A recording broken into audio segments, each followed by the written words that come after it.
Assalamualaikum warahmatullahi wabarakatuh.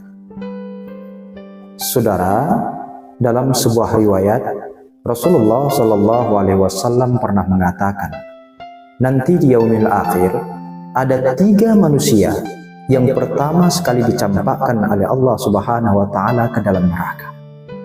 Manusia yang pertama akan dipanggil dan dihadapkan di hadapan Allah, lalu ditanya oleh Allah Subhanahu Wa Taala, wahai hambaku, apa yang telah engkau perbuat semasa engkau hidup di dunia?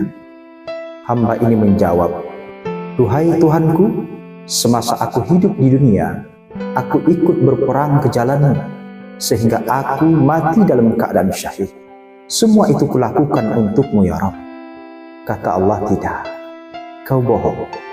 Semasa engkau hidup di dunia, engkau memang ikut berperang, lalu mati dalam peperangan itu.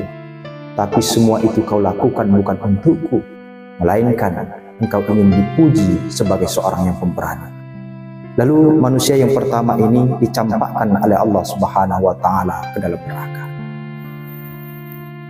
Lalu dipanggillah manusia yang kedua, dihadapkan di hadapan Allah Subhanahu Wa Taala, lalu ditanya oleh Allah, wahai hambaku, apa yang telah engkau perbuat semasa engkau hidup di dunia? Hamba ini menjawab, duhai Tuhanku, semasa aku hidup di dunia, kuhabiskan waktuku untuk belajar dan mengajarkan ilmu. Lalu aku juga membaca ayat suci Al-Quran.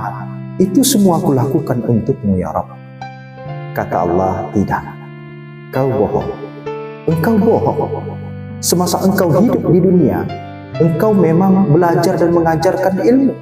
Tapi semua itu kau lakukan bukan untuk-Ku, melainkan engkau ingin dipuji sebagai seorang yang adil. Lalu engkau juga membaca ayat suci Al-Quran.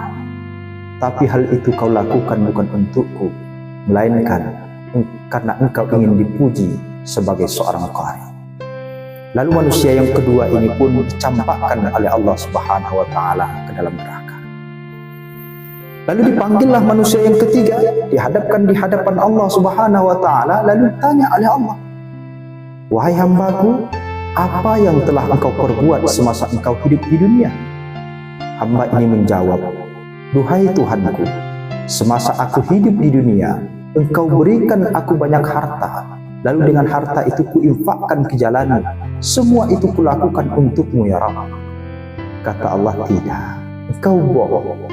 Semasa engkau hidup di dunia, kuberikan engkau banyak harta, lalu harta itu engkau infakkan. Tapi sayangnya, engkau menginfakkan harta itu bukan karena-Ku, tetapi karena engkau ingin dipuji sebagai seorang yang dermawan. Fa'tabiru ya ulil absar la'allakum turhamun.